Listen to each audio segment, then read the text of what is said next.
I think one way we could just really talk about it, right, is when Napoleon took over the army of Italy in 1796, it was basically a slum army. Yeah. Underpaid, underfed, under-equipped. Men did not have muskets, bullets, they did not have boots. Naturally, they were on the verge of mutiny.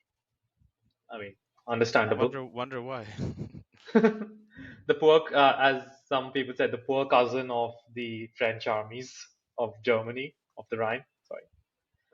And Berthier, like while Napoleon and his aide-de-camp when he took over, which were like Marmont, Junot, and Murat, they enforced the discipline. It was Berthier who did set that base by, securing a lot of, food, transportation, and logistical aid, and improving the army supply situation in the months before Napoleon went on the offensive.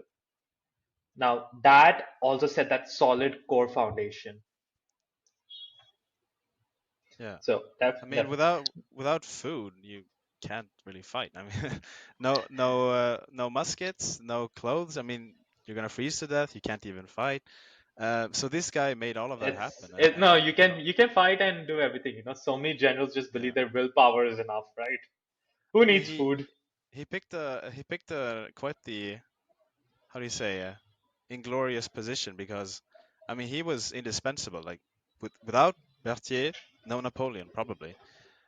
Yeah, and But you I know, and think that, he doesn't have this reputation that was like the others do. but Napoleon did value him. That's why in the first 18 marshals, he was the first name. Yeah. But yeah, I And mean, I think we will both agree that this guy is the Marshal. Like, yeah, that's why I've actually, like, the way I want to call them out, I've kind of categorized them a little bit. But I'll get to that later. But one thing I really wanted to say is Napoleon, when he issued his grand strategic orders, right, to the marshals, how the corps have to move, what is the sequence of events, it would be a bit vague. Berthier's real talent was putting that vagueness into written orders that the marshals, the divisional and brigadier generals, when they receive these orders, they know what to do. Though at times it caused a lot of clashes, but he was able to read that situation very well. yeah, And I think a great example, if we were to compare to another kind of, like, say, general, is kind of Robert E. Lee Craig.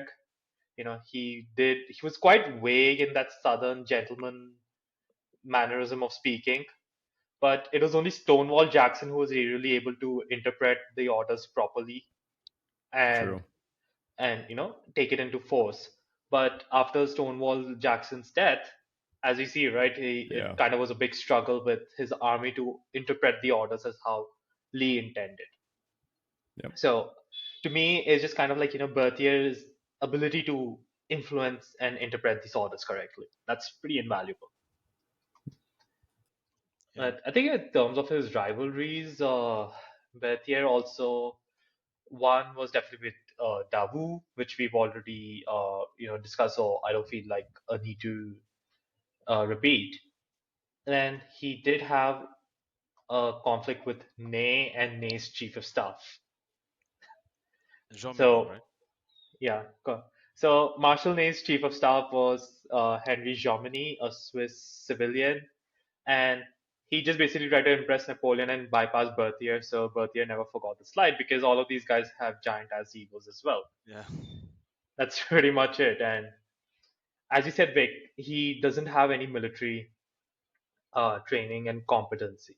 He's a brilliant chief of staff, but you ask him to command even a battalion, the guy will struggle. I mean that, but you know, you can't blame Berthier, because that's No, just no, not what he's supposed to do, no, and I'm not. But because of that, the other marshals saw him as a lesser guy to them. yeah, Like Soult, Lannes, Bernadotte, all really, like, disliked him for that. And they would, if they would question him, well, Berthier was also an equally petty character, so he would be more yeah. than willing Oh, he was to. petty. He knew how to hold a grudge. Oh yeah, I think I would actually say that all of them. And Berthier also did have a special dislike for Murat. Yeah, I think it was mostly during that came to light during the Russian campaign where Murat was the only guy that was still advocating wholly for an advance, despite the Kashmir. I also have a personal dislike of Murat, but I don't think like Well, Mercier had any like strong convictions though. I don't think so. He embraced the revolution. He's kind of Yeah, was, and I think to your point, when Napoleon returned for the 100 days, he was actually seemingly torn between whether he should rejoin the empire or stay loyal to the monarchy in he France. reminds me a bit of Talleyrand.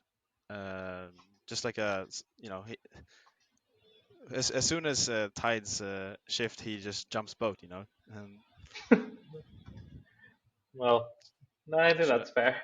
should I go to the next one now? Yep, please. Soult, Jean de Dieu Soult, John of God Soult.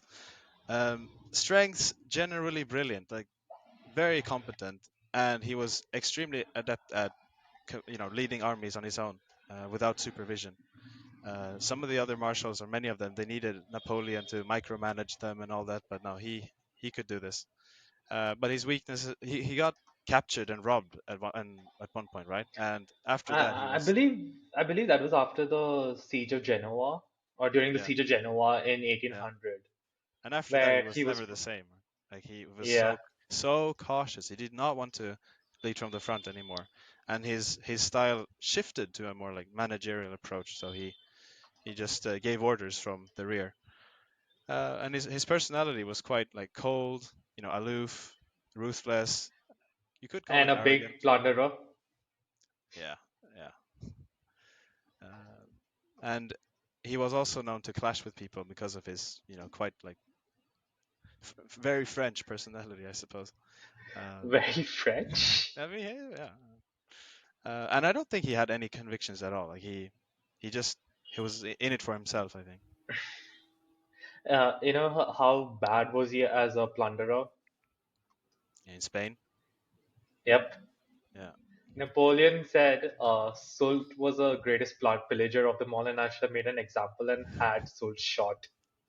Looking into him after Napoleon's abdication, he initially supported the the restoration, and then he returned back to Napoleon later. So it seems like he was kind of a flip flopper. yeah, Yeah, I think it was, but he did. I guess you got to give him that he had some like political navigation skills pretty well because in the aftermath of rest like Napoleon's final defeat, he still stayed in power. He yeah. got the rank of the Grand Marshal. He was also Prime Minister, War Minister of France. So that means he knew how to move around. Out So of all the marshals, wasn't he the most successful in France? So if you talk about the entire career, like afterward, I mean, I mean, the only person you could kind of put like a similar claim would probably be Bernadotte, just because he became, well, no, but king of he the country. became no, that was outside of France. But I mean, like within France, Yeah, yeah. yeah, definitely. It's L- not even close. Yeah, Marmont didn't really get that far though himself. Marmont, the I traitor. don't. He's not on your list either, right? No, No, no, no. all right. I know But still. he Or was also a big no? clasher. Like, he had his own. Yeah. Like, we did mention, like, his clash with, what do you call it? Lannes. And he had a long-term rivalry actually with Marshal, what do you call it? Marshal Ney. And this was more on the lines of tactical doctrines and the way that these guys would approach war and all. And it really came to a big head during the when they both were serving in the Peninsula War, Yeah. and it kind of like became to the point of outright hatred with each other. I mean, I can't really think of two marshals who are more dissimilar. I mean, you have Soult, very extremely cold, ruthless, like leading from the rear. and then you have Ney, charismatic, very passionate, in there, And leading from the front, actually, inspiring the troop. actually, one thing I should add is Ney had that inner lack of confidence about high command.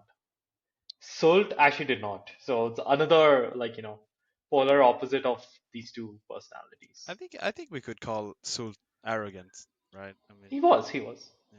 But Sometimes being aloof is just either you're like introverted or you're just like disinterested. But I think this guy actually thought he was too good to speak to people.